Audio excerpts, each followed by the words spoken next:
We're back. The air smells better. The grass is greener. Your dog is smarter. It's Husker football season, and we here on Big Red Wrap-Up are going to get you ready for the Cincinnati game in just 2 days and preview the new Husker squad.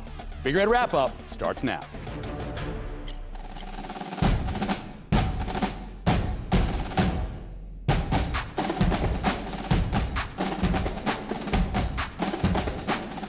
Hi, everyone. I'm Michael Severe, and welcome to Big Red Wrap-Up on Nebraska Public Media. A lot to get to tonight. We want to hear from you, the viewer, as always. You can connect with us on Facebook, X, our Big Red Wrap-Up pages, any of the places you want to go, including you can send us an email with your questions. Text us at nebraskapublicmedia.org. Our phones are also standing by, ready to take your calls as well. At the end of the show, we'll answer as many questions as we can and as time permits. Now it's time for our sideline survey. This week's question is, if the Huskers do lose, who's the first team they lose to in the season? Currently, Michigan sitting at 30%, and Penn State. That's week 11. I just want to point that out there. Are the ones that are leading currently. I personally have them losing to, I believe, Minnesota first, which is getting 11% right now. We are joined by the former Huskers, Jay Moore and Damon Benning. Initial thoughts on just the feeling of going into year 3 of Matt Rhule 2025. Yeah, it feels good. I'm very, very optimistic. I think there's a lot of things to be optimistic about. Obviously, you can look at what Rhule's done at other places in year 3. Obviously, Nebraska is vastly different than Baylor and Temple. But I think the weapons he's brought on through the transfer portal and recruiting, the coaches he's brought on, offensively, defensively, and the talent he's kept and on the roster. I don't know how you can't be optimistic and excited about what they have. And I can't wait for Thursday night to see what the product looks like, and I think it's going to be darn good. Now, I'm not comfortable saying that this is a playoff-type team, but my ceiling is very, very high for this team in year 3. And there's a lot to be excited about, and I think there's a lot of there's a lot of the talent's there, and the coaches are there for this thing to really take off. They're confident. That's the thing that I've noticed this offseason. They're extremely confident. Yeah, I mean, they've kind of done this for so long. You know, you go all the way back to the bowl game, that preparation, a second year with Coach Holgorsen. You know, Raiola's paid a price off the field. And defensively, I mean, they hear the whispers. They hear can they stop the run? Are they big enough? Are they this? Are they that? And you know, on paper, you could make the case he's upgraded his staff. No disrespect. I think Evan Cooper was a tremendous eye for talent, really, really good program builder. Tony White coming off a couple of top 20 defensive performances. He's had to turn some coaches over, and that's not easy to do. But on paper, I like what they've done, and confidence is the thing. We talk all the time about year 3, Coach Rhule. The biggest difference for me is they're now in a point where they feel like they can defend the culture. They don't have to learn it. You know, they don't have to have those constant checks and balances. The culture's in place. Now they get a chance to defend it, and they've got the monkey off their back with the bowl game. You know what makes a coaching staff a little more confident? Second-year quarterback they think is going to do a good job. Yeah, I tell you what, having a talent like Dylan, they're able to bring in, play as a true freshman, and have a really good year. I mean, I was very impressed with them last year, but now you get him in year 2, a full spring, a full off season, a full fall camp with Dana Holgorsen. Yeah. You surround him with weapons on at the wide receiver position. You bring in talent at the O-line position, and the depth at the O-line position is, I don't know, I can't think of a year when we've had the amount of depth there at all 3 positions. So everything's adding up. That, I mean, his stock is rising, obviously, and the talent's been put around him. And again, we're going to see a much improved Dylan Raiola in 2025. Maybe I'm buying into the hope, but he's 15-1 to score the first touchdown against Cincinnati. Maybe buying the hope. A little bit more running. You mentioned he's paid the price. Yeah, he is, and he looks really good. I think he feels good. He's finally healthy. And he's got tremendous command. You know, he's able to do check with me's. He gets a couple plays at a time, gets to count guys in the box. When you have that kind of command, that kind of control, and you paid the price physically, I think that's when you start to have fun. And I think Nebraska quietly wants to run the football. Big, strong, deep offensive line. I think right now they're probably better run blockers than they are pass protectors. But you always want your best player to get a chance to show off his talent. So the ball will be put in the air, but I think if they had their druthers, they tote the mail. Let's stay right there and talk about your position, Emmett Johnson, and the depth they have at running back. Yeah, I think I really like it. I think it's better than maybe the naked eye would appear because they get young in a hurry, right? After Emmett, you're talking about a combined 15 carries, probably right around there. And even Emmett's a guy coming off, a 500-yard campaign, still just the one touchdown. He's got a ton to prove. But I like the versatility. Emmett's probably the closest to do it all. Mekhi Nelson's certainly the most explosive. He is a home run anytime he chances it. Mosee really good with the ball in the open field. I've kind of the bigger back, the hammer, very experienced, came on at the bowl game. And I like Connor Booth. He's changed his body quite a bit. He's got muscles. You can see the cuts. And let's not forget about the hammer and Vince Genatone, who none of those guys could really whip if it came down to it. So I don't mind Genatone getting some touches either. Yeah, Connor Booth, little scatterboo kind of looking. I tell you what, man, I don't know if they big back shamed him or what, but he looks fantastic. Necessary, you think, to have a big back? Because, I mean, really, the first three guys are a little bit smaller. It's nice to have in short yardage. I do like that. I don't think it's necessary, but I think at Nebraska we've been accustomed to having some bigger backs in the past. I mean, DB, Yeah, that 1 year, you guys, it's a fat back. It's not a big back. Michael and I, we talk a ton about, short yardage and big not always going together. Sometimes it's your ability to get kind of skinny through the hole and get narrow through those creases. The Marcus Allens, the Emmett Smiths. Portis. Portis is a great short yardage back. That's a good pull there. So I think for Nebraska, just kind of understanding the scheme, and that group is competitive. Like that's an ornery bunch. I think it starts with Coach Barthel, who breeds competition. He's a tough guy. He's an East Coast guy, and he likes those guys to run with toughness. I joke with him sometimes. I said, sometimes coaches want the players to take on their style and their personality. Coach Barthel didn't make a lot of guys miss. He's got to embrace some of the elusiveness that a couple of his guys have. With the wide receivers, you think of the three veterans, right? Dane Key and Isaiah Hunter and Ja'Cory Barney, you put them in there too. But once you start going there, they get real young, but they're real deep. They are. I mean, obviously with Hunter and Key being the transport positions, you already mentioned Barney, Quinn Clark. There's some other guys who. Bonner. Bonner. Again, I mean, there's a lot of guys here. I mean, but look at that catch radius right there. I mean, that's big. I mean, Hunter right here, just long, athletic. And guys who played at mean spirit. Yeah. And he's not afraid to mix it up out there as well. He'll let you know about it when you mess up. And so I think the depth's there and the talent is there. And going into year two with Dylan, and like DB said, they're going to try to run the football to create these great play action situations, and you get guys sucked up in the box. All of a sudden, the back end's opening up. So it's gonna be fun to see just how this all plays out, and exactly what Nebraska wants to do. But I think that's the beauty of Holgorsen's offense is you can get multiple without getting too crazy. And if you want to run the ball, great. Here it is. Try to stop it. But you want to bring it up a little bit. Boom. We're gonna hit you over top, and you got to be prepared for it. Before we get to O-line, give me one name out of all of those 7 names we just went through that might surprise. Surprise? I'll go with Quinn Clark. I think Mekhi Nelson is too oft talked about. He arguably had the best run, I think, of fall camp. So I've waxed poetic about him enough. If you want like a true surprise, I'll go with Quinn Clark. Wait, his dad was also your 4th favorite back in Nebraska. Yeah, 100%. Let's get to the offensive line because a lot of depth there too. Questions at tackle.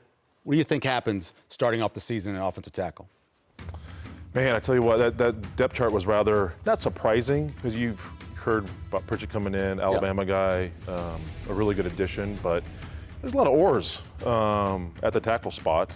You look at Justin Evans, love that switch for him to center. I mean, that's a fantastic move, and you just kind of piece everyone in there. Obviously, Spindler coming over from Notre Dame, but that tackle spot, I tell you what, having Prohaska being healthy and still there and being hungry and battling through that, man, that takes some character, that takes some perseverance.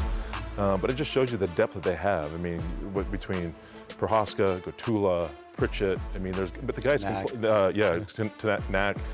A lot of guys can play multiple spots.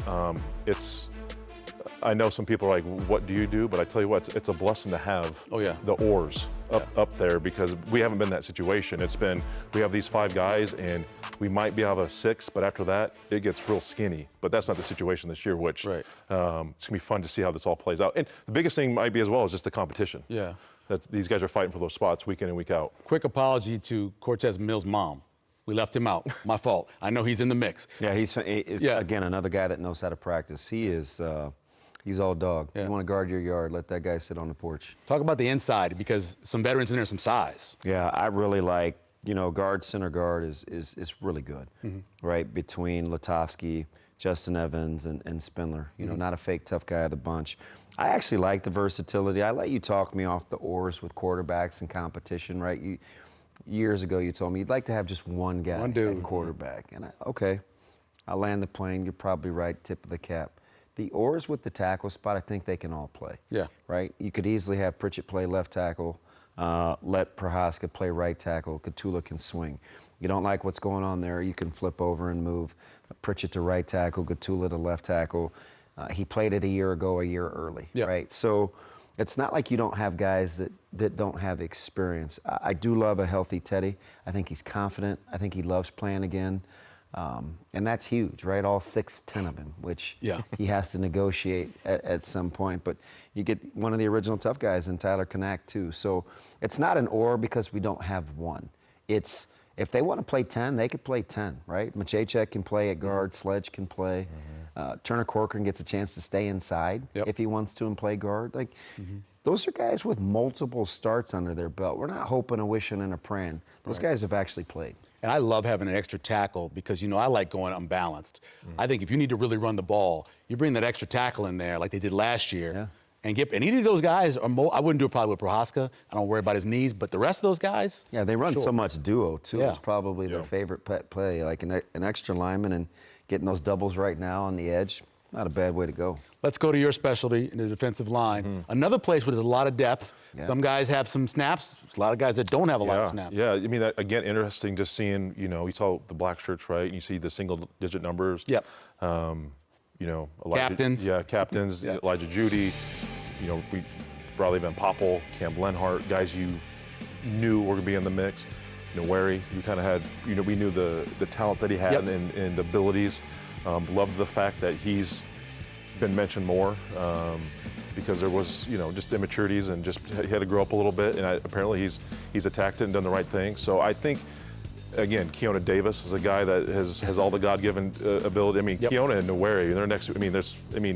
Those are Sunday guys. Yes. Those are Sunday bodies. Those scouts are come in and see those guys are like, whoa, like 96, 97. highlight those Yeah. guys because they got Yeah. the build to play on Sundays. Now it's just consistency, but the pieces are there. I know the experience. It's not Nash, it's not Ty, right? These guys can play. Yeah. And I'm excited to see them evolve and grow and, again, do multiple things. Because we still don't know what this 3-3-5 could potentially look like with Coach Butler. Right. It might look a little different with Tony White. So it's fun to see those guys get pieced in there and what they're going to do behind them with those two guys come off the edge as well. And Jalen George, portal guy. We didn't hear a lot about him because he was in a green jersey, but he's in the mix too. Yeah, we're gifted. All right, you're a big D-line guy. I watched a couple of practices of him, and with Winari, we would watch him, and we just were impressed by his movement, right? You're talking about a guy that's 6'7", 280 pounds, can play anywhere from a 2-tech to all the way out to a 6, right? That's really good versatility. Jalen George,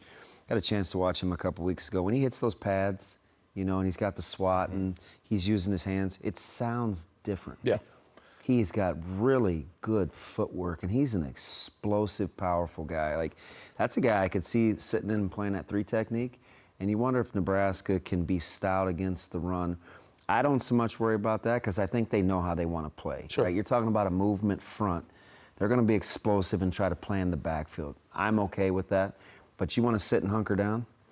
I'll take RVP and guys like George being stout at the point of attack. They can get you there too. Yeah, I mean, those guys just play with. I always say that some really good D linemen, they're good, but they play with heavy hands. Yeah, Oh, yeah. just violent. There's heavy hands, like they hit you, you're like, God dang, man, that hurts. Like, not like, Yeah. they're just strong like that. And Nebraska's got those guys, so it's going to be fun to see it all evolve. And then in the 3-3-5, you have a lot of some guys like Jax, Deshaun McCullough, who's coming in. Yep. I thought Willis McGahee was one of the best pass rushers they had last year. There's a lot of depth there. Yeah, I mean, Ochoa getting thrown back in Jordan the mix. Ochoa, yeah. You know, there's Might be your best combo guy right there. So it's going to be fun to see. Again, you had your Tony White 3-3-5. Yep. You have your coach John Butler now. Your 3-3-5. Exactly what it's going to see. See how those edge guys, those stand-up guys with McCullough and McGahee and Ochoa, how they're going to work with a Noweri and a Keona Davis on the edge doing those games. I mean, good luck. It's going to be fun to see that evolve and just the weapons that they're to deal with. Nebraska is. Keep an eye on Dylan Rogers. Yeah. He knows how to practice. And they like Another him. good. He is absolutely relentless and one of those guys that's annoying to go against. Dylan Rogers will make some noise. Athletic. I think this defense is athletic. That's what I say. I think for experience, I think they're going to make up with it with their athletic ability. Sometimes you can miss and not do the right things, but if you have good footwork and you're an athlete, you can make up for some of those mistakes you make. That's what we thought last year too, and there's a lot of good examples of those guys. Let's talk about the problems. It's a good problem. Watson Trent, Shavers, Wright. There's a lot of guys who are in that mix. Bowers, I know he's in there too. There's a lot of guys in that mix kind of in the middle. Yeah, interesting, and I think they can scheme around strengths, right? Bauer and the law firm of Watson Trent, your downhill guys, right? Hit it and split it kind of guys. Shavers is learning to be a little bit more well-rounded, right? He's had some of the hamstring issues. He's missed a little time, but arguably your best blitzer. Javen Wright, the smartest of the bunch, allows you the most versatility. He can fit in the run game. You don't have to take him out of the game against tight ends. So I like their ability to kind of piecemeal. You want to get big and stop the run, you have pluggers. You want to be athletic and move around a little bit, they can go that route. You want to play with an extra D lineman. You heard Coach Butler quietly said, whether we're in a 4 front or a 5 front, we want violent hands and to play with good penetration. So I think they have some versatility in terms of how they want to play, right? They may play some under or some over front where they can be multiple, but protecting those linebackers and allowing them to be runner hitters.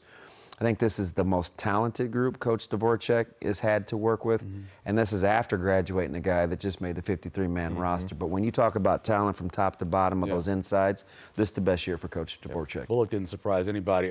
Ted Hendricks is the new outside pass rusher award they've got. You know who's Ted Hendricks? Wright is. Buda Wright is long, tall, in the middle of the field. You're like, he just looks like the mad stork a little bit. You know the secondary pretty well. Apparently you have a kid in there. A lot of depth. There's at least 5, 7, 8 guys who are going to get some playing time. Yeah, and I like how they do it, too. It is really competitive. And, you've got your couple of guys that are coming off the bench at that safety spot to back up your 3 veterans of Hartzog, Buford, and Singleton. You've got Guthrie, you've got Benning, and you've got Kahn, who can play in that kind of that field safety role. So there's those guys. Then at the cornerback spot, you heard him talk about Donovan Jones as a guy that you can play as initially a 3rd starter. Really good boundary corner. He's long, he's strong. You get those big boundary receivers. Yep. Donovan's a good guy to handle those. You get the coverage ability of Sierra Wright. And the savvy strength of Marshall, who will really help you in the run game, too, especially to the boundary. And I like Sanders and Jeremiah Charles. Charles probably rival for best athlete on campus is probably only Andy Jackson, right? Right. It's either Jeremiah Charles or Andy Jackson. If you're looking for case studies of just raw athleticism and explosiveness, it's those folks right there. Yeah, she's like 10-8 or whatever, 11-8 in the air. Yeah, he's incredible. I think they ought to do studies on JJ. He is a gifted, explosive son of a gun. And he can dunk. Which of the battles there on the defense are you most interested in seeing? Just being a D-line guy, I just like to see all that evolve. I mean, as long as football is going to be around, that game's always one up front. Yep. I don't care who it is. That's the most important part of the defense. You can be really good in the secondary, and Nebraska is really good with the depth and the experience. Yep. But if they don't get to the passer and they don't stop the run, that secondary is pointless. So I like to see just the evolution of Noweri, Judy, Raleigh Van Poppel, Cam Lenhart, Ochoa, just how everything's just going to mix, right? Because you have your D-line, but those outside linebacker guys, McCullough, those are guys that are playing the same positions, essentially. They're in the D-line as well. It's just the metamorphosis of that defense and what all can be doing with different fronts and utilizing all that athletic ability and that talent. Keona Davis, it's going to be really interesting to see a game-by-game case scenario, what they're trying to do and attack those offenses. Yeah, you can make the case that Cam Lenhart had the best fall camp of the bunch. who has become a really interchangeable piece. You talk about a guy that can play inside or outside. Yeah. If you can get in the shade and play in a forward technique, that's really good versatility. Guys like Cam Linhart, I think we've forgotten about. We here at Big Red Wrap-Up are bringing back a Husker history segment.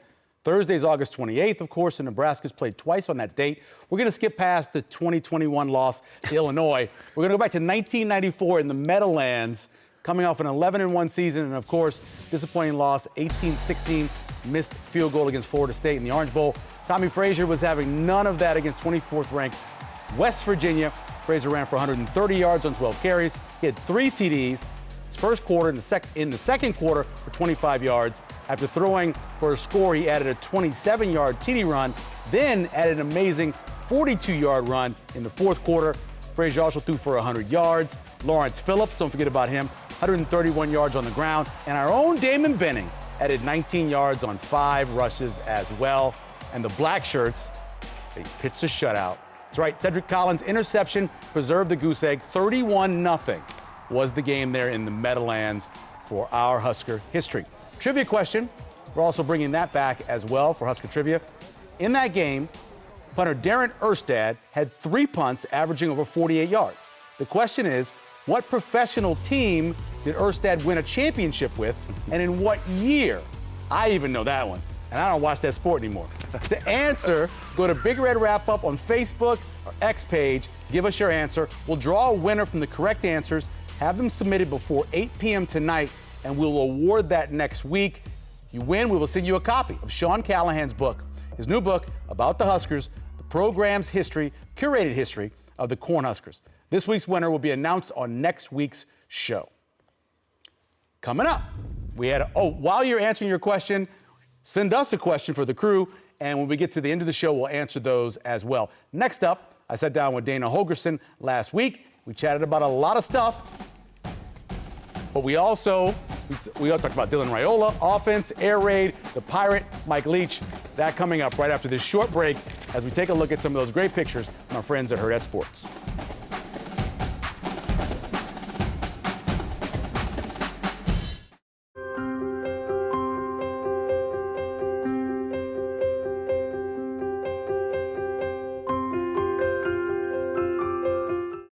An engineering icon. The Eiffel Tower stands today as a source of inspiration. It launched the age of tall buildings. It was the highest monument in the world. From obstacles Gustav Eiffel needs to do better, faster. to innovations. It's an act of pure audacity. Building the Eiffel Tower on Nova. Wednesday night at 8 Central on Nebraska Public Media. This is PBS Passport. Your ticket to stream every single moment. Stream complete seasons. This was perfect. Iconic series, early releases, and so much more. So much more than I thought. Stream all the shows you love by donating to your local PBS station and get the full PBS experience.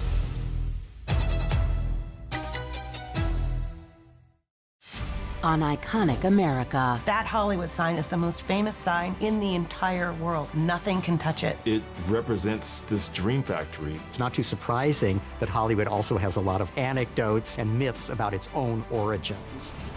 Tonight at 9 Central on Nebraska Public Media. I am someone who loves reading. I am someone who likes to ask questions and I'm curious. I always thought it was so weird when my parents would listen to NPR on road trips. From WBEZ Chicago, it's This American Life. And I listened to it with my mom and my dad because it was a story you would never know about. And I loved the production process too. I still listen to that today. So something I learned about as a kid and now as an adult. And at some point, we'll share with my daughter.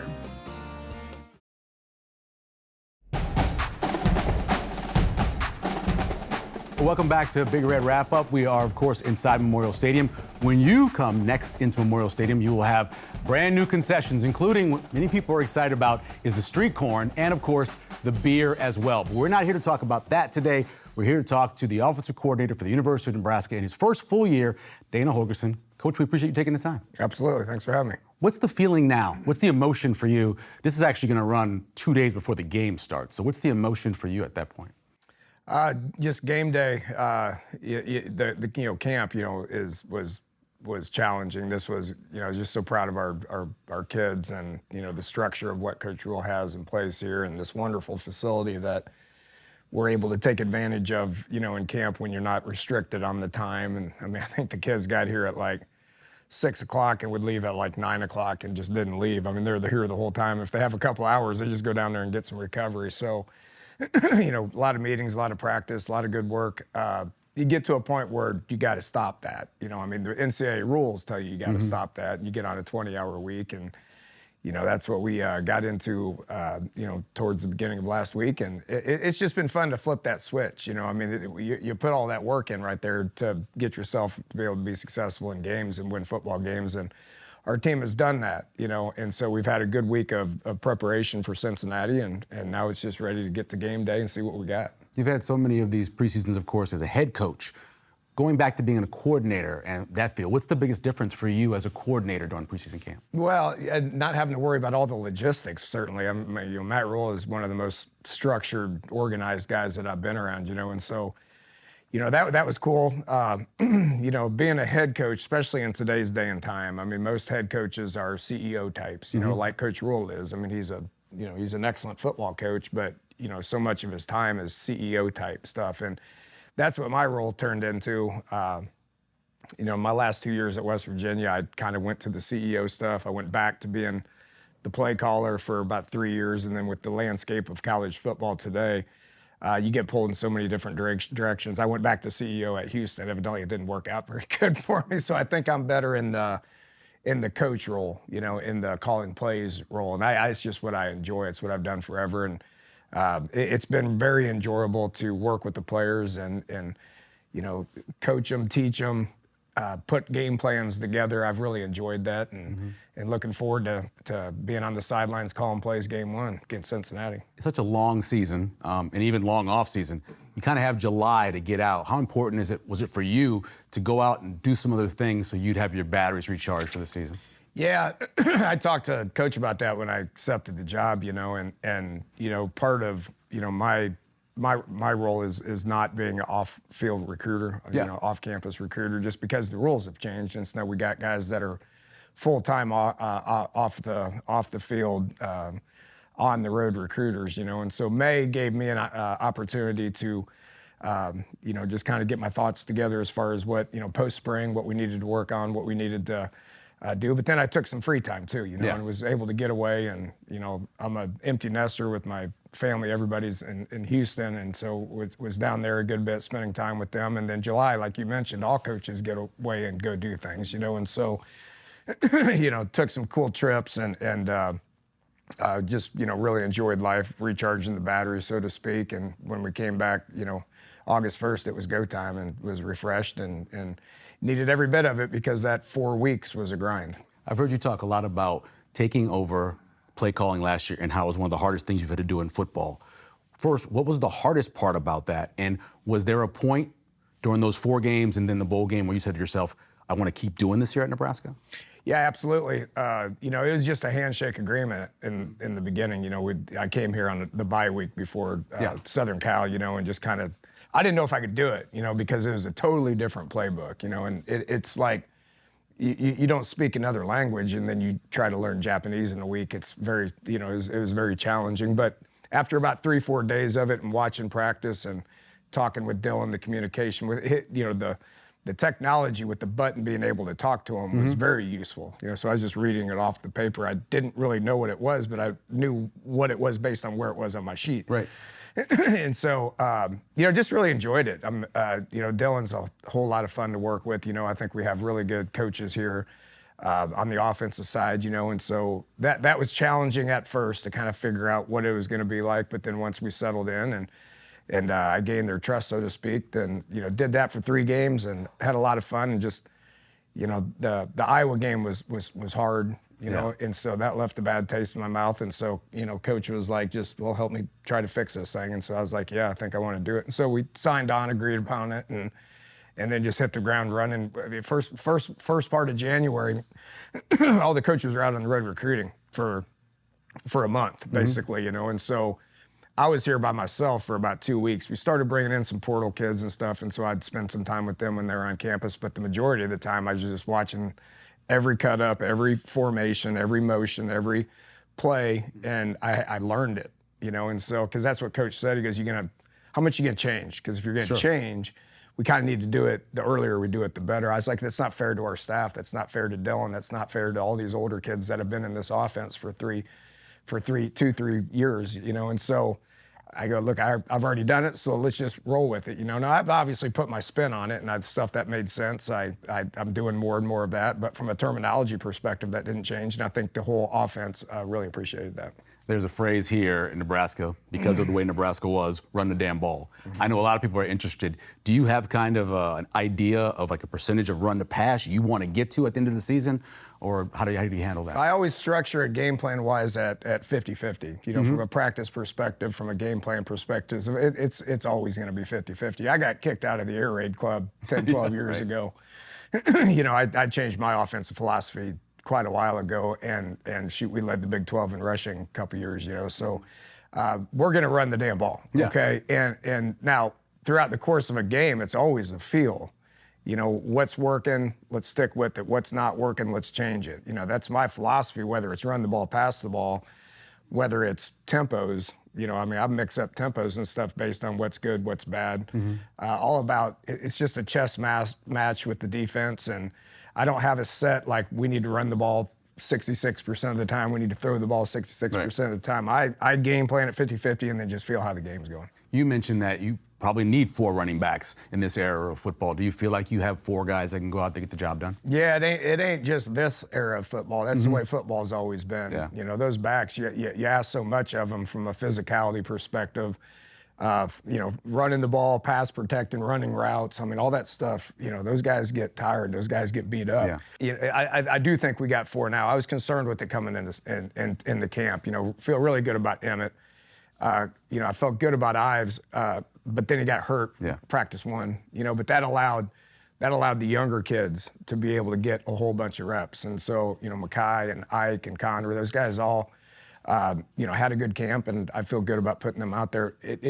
The one thing you just don't know is when it's game time and there's 70,000 people in there, you know, how are they going to react? I have not seen those guys in that situation, so I'm curious to be able to see how they handle that. One of the other things you said you were concerned about in the last season was the offensive line. Went out and got some more experience with some portal guys. Do you feel comfortable going into the season with the 8 to 10 guys that you have that are in that 2 deep? Yeah, you know, the older guys that we didn't have in the spring, you know, we didn't have Teddy, we didn't have Turner, we didn't have Henry, we didn't have Gunner, you know, and so we didn't have any of those guys, you know, and we didn't have Rocco because he wasn't here yet, you know, and you know, Pritchett was new, but just those guys, what I see with those guys is a bunch of older guys that is bringing experience, and they're kind of playing together as one right now. So I feel really good about the camp that those guys have had.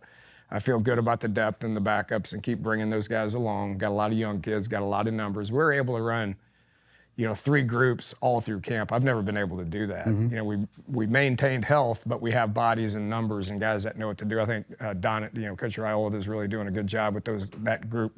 The cohesive nature of that with O-line needs to exist, and I do think it exists now. With wide receivers, obviously Hunter and Key and even Barney have done it at a powerful level, and then behind that, it's a lot of inexperience.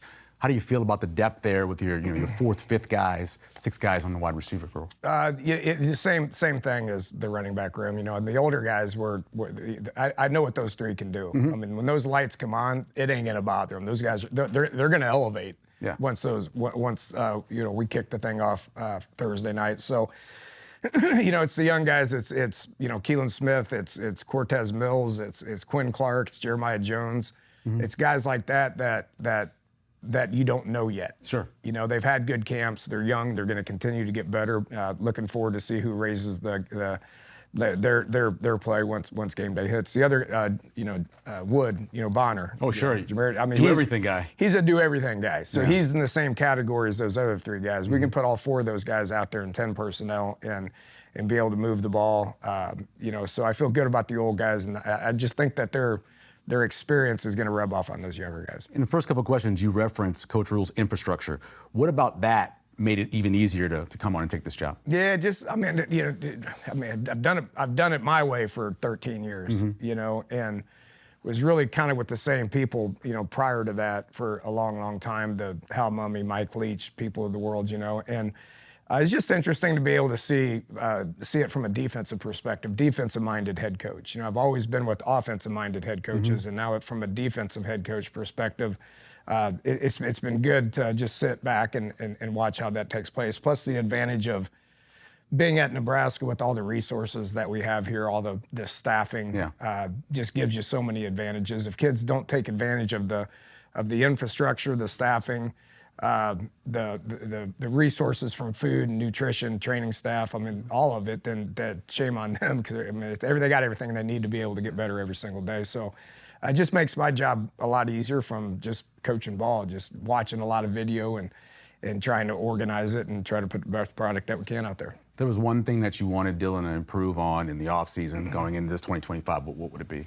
What was it? Well, the maturity aspect of it was naturally going to happen year two. Year one, what he did from a first year in college perspective was remarkable. There's not many true freshmen that can do what he did, and so then that natural transition of going into year two, being more comfortable with everything, I see it happening on a day-to-day basis. I knew that was going to take place. He needed to work on his body and his mobility. We're not going to do a whole bunch of run game stuff with him, but I don't worry about Dylan in the pocket because he's a big kid that can bounce off people in there, but he needs to get out of the pocket, extend plays, and keep himself safe. If he's getting chased down and doesn't see people and takes hits and stuff like that, that's not putting him in a good place. So he's worked on his mobility. Does a lot more scrambling, extending plays, and then he's excited about tucking that thing and trying to get what he can get and get down or get out of bounds. So I think just the mobility aspect of it is going to be able to help us offensively. One last question, because I have to ask about Mike Leach. When we covered the Big 12, loved listening to his press conference and talking to him on the phone. Talk to me a little bit about what it means to get him into the Hall of Fame. Obviously that rule for having to win a certain percentage of games, but how important do you think what his impact's been on college football, him being in the College Football Hall of Fame? Well, what is it, a half a percentage or something like that? I don't think there should be a percentage. There's guys that have won 50% of their games that have impacted the game, and if you look at Mike Leach, I don't know who else would be named that has impacted the game on every level. It's high school, it's college, it's the NFL, to where he just had such a unique way about himself that rubbed off on a lot of people. I was fortunate to be able to be with him for 33 years. Yeah, wow. It was hard on me 3 years ago, 2.5 years ago, when that happened to him. He just loved the game so much, and he poured everything into it. He got pneumonia and he wouldn't sit. He wouldn't sit down. He just kept going and going and going. He was in Houston getting tests done, and about 2 days before he passed. That whole week he was in Houston getting tests done, and had to go back home to have practice because he was getting Mississippi State ready for a bowl game. One thing with pneumonia is it affects the heart, and so the only way to beat pneumonia is if you sit down and rest. And he wouldn't do it because he had a job to do. He had football. I think that's a lesson for a lot of coaches that need to understand that your health is more important than the game, and so I learned a lesson from that. That's why I wanted to take that time off after I got let go at Houston. I didn't come here initially because I needed time. And I think that's a good lesson for everybody. But Mike Leach impacted this game in a way nobody else has, from the passing game perspective, and he most definitely should be in that Hall of Fame. I really appreciate you telling us that story. Coach, thank you very much, and good luck this season. I appreciate it. Go Big Red. We'll be back with more Big Red Wrap-Up on Nebraska Public Media.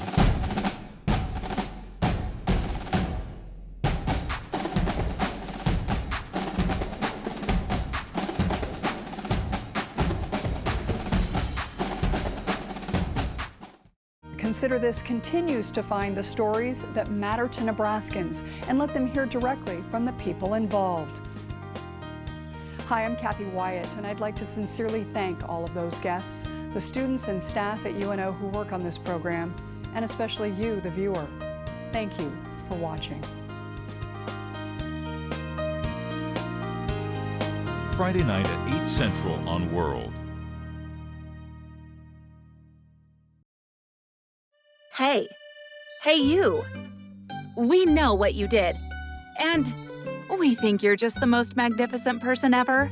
Because you support public television. And you did it by donating your car to our station. Vehicle donations like yours bring significant funding to the quality news and programming you turn to every day. So now, it's time to celebrate you and all of our supporters that keep us going. On Secrets of the Dead, the collapse of the Roman Empire. Was it caused by a changing climate? It gets colder and colder and less appealing in terms of crop growth. Or a series of virulent pandemics? The extensive pestilence was something never seen before. The end of the Romans on Secrets of the Dead. Wednesday night at 9 Central on Nebraska Public Media. Sports are part of our culture in Nebraska and at Nebraska Public Media. We're proud to offer over 200 hours of sports coverage every year. You can help keep the action going by joining our Sports Partners Club. And thanks to the partnership with the Big Ten Network, you can select a 3-month subscription to Big Ten Plus as your thank you gift when you donate $5 a month. Donate online at nebraskapublicmedia.org/sportspartners or call 800-989-8236.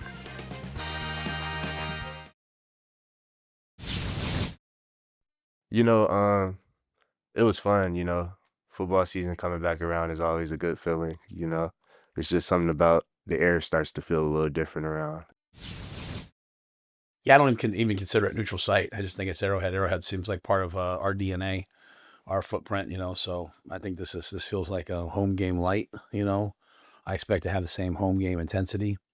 I think, if not even maybe even more so, because we're more excited as a fan base to see this team for the first time. You know, obviously we're playing a great team like Cincinnati. When you have a chance to play another Power 4 team, that, you know, that's exciting.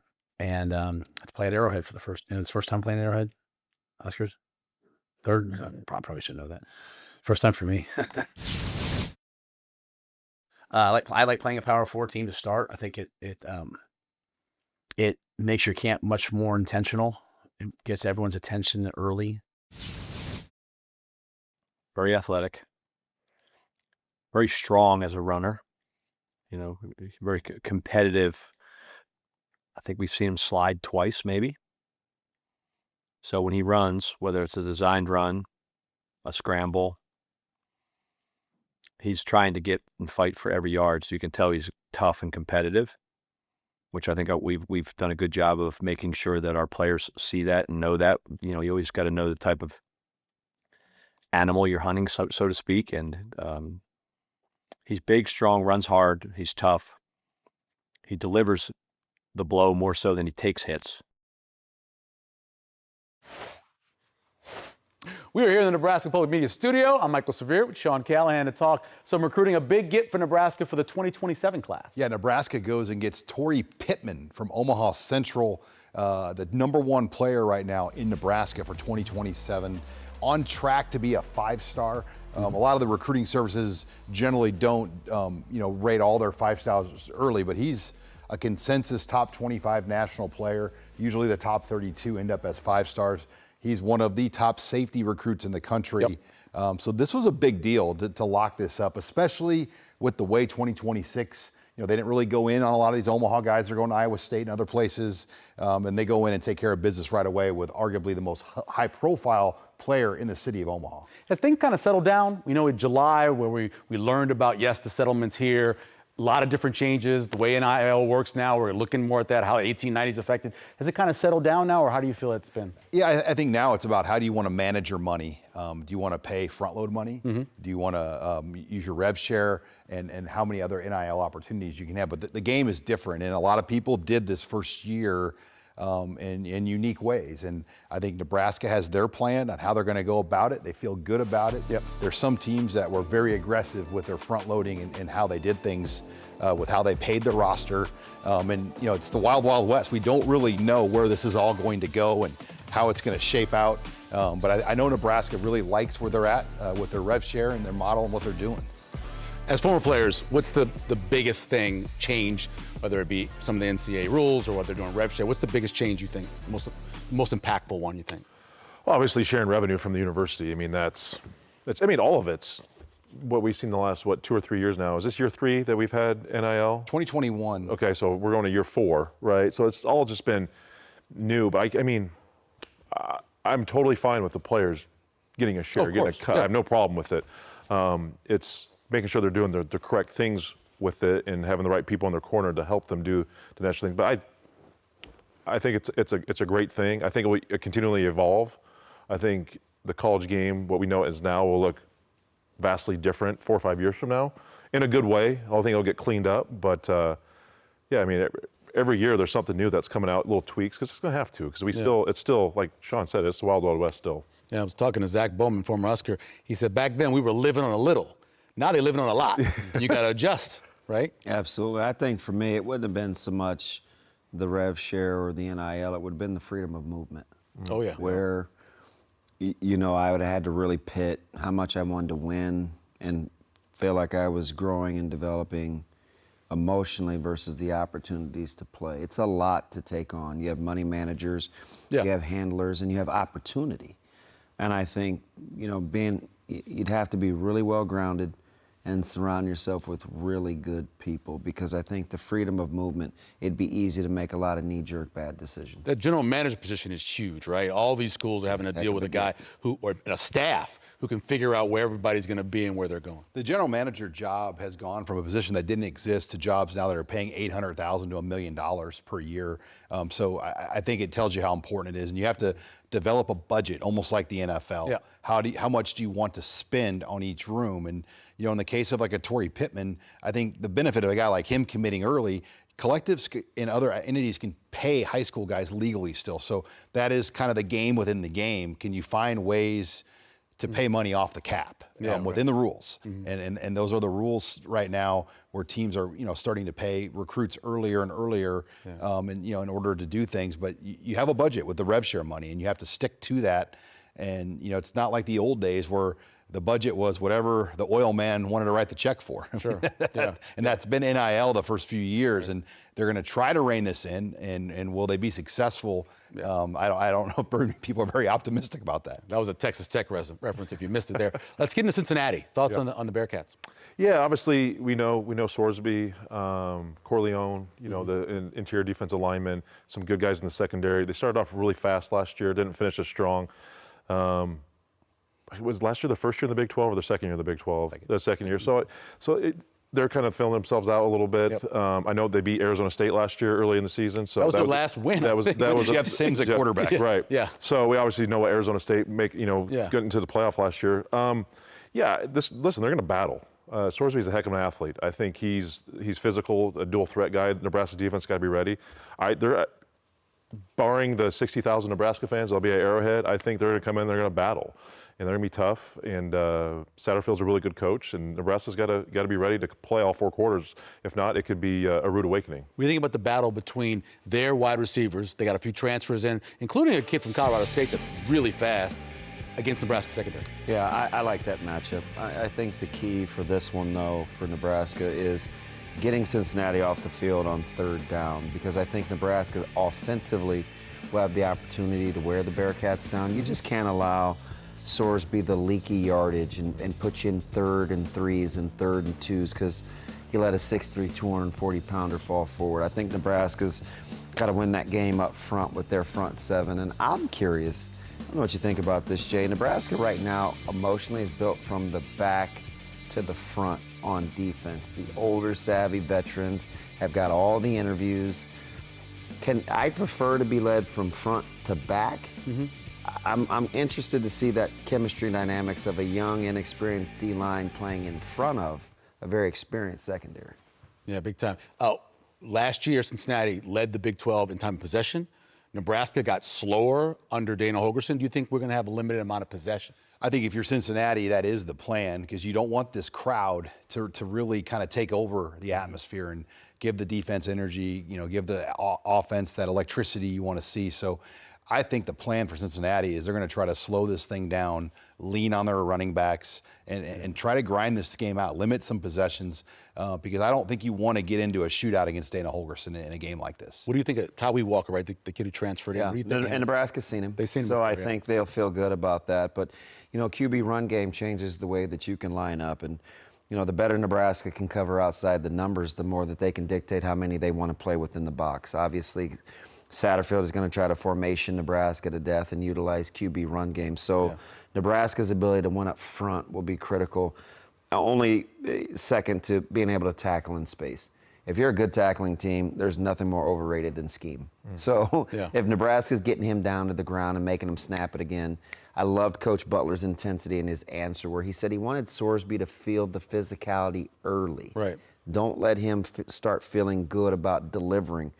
You want to kind of lower boom on that guy. So I like that on the back end, the way Nebraska can approach it. What we've not referenced yet, and it's been very important in Nebraska, special teams. Yeah. The whole new special teams, whether it's punter, field goal, snapper, holder, everything, along with the coordinator. How important will all that be? Yeah, I think it's going to be huge. I think you're going to see a dramatic change.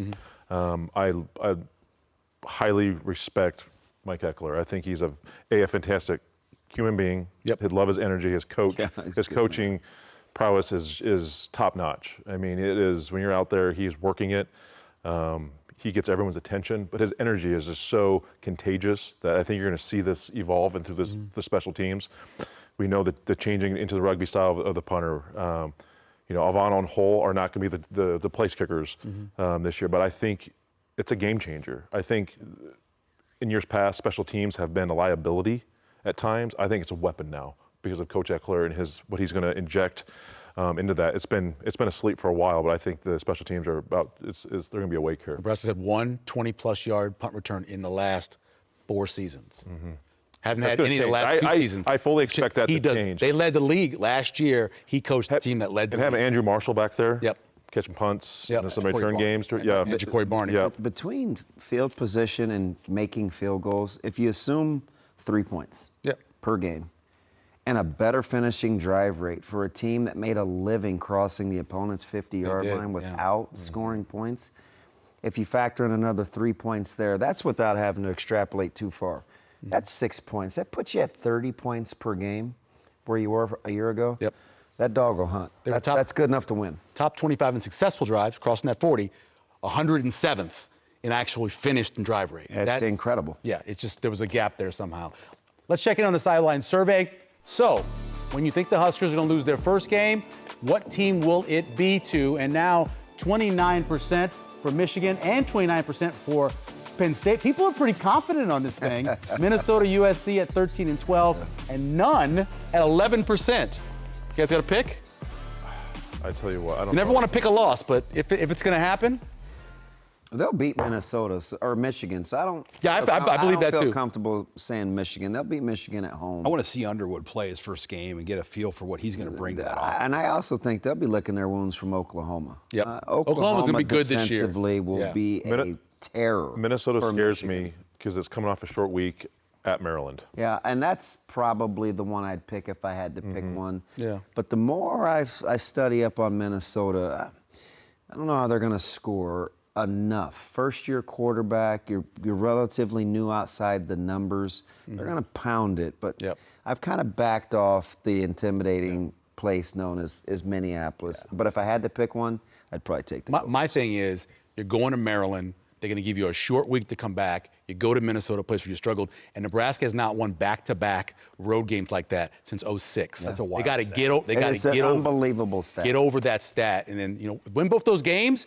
Then you're sitting in there. You're ranked in the top 12 easily in the playoff. Here's one: if Loxley gets good quarterback play, all bets are off with Maryland too. He's recruited well. I know he lost the locker room a year ago, but if they rebuild that offensive line, I'm not excited about going there either. Sure. They haven't won a Power 4 opener, guys, Nebraska, since 03. 03. Even he remembers that. State game. Yeah.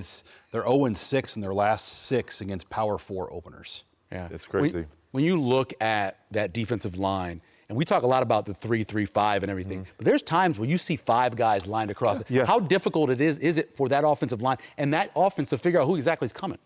Oh, it's very difficult because you can, whether it's 2 stand-up outside linebackers, a shade, a zero technique, 2-3 techniques. Yeah. You can move to the twos. You can bring guys up from the linebackers, and you can.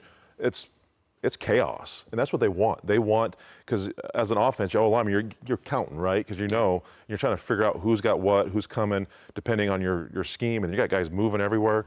It gets real difficult, and that's the beauty of it. But also, you can't overcomplicate things too much, I feel like, as from a defense. Right. And one thing I wanted to get back to earlier, when you're playing a mobile quarterback first game, that D lineman, you get a little too excited.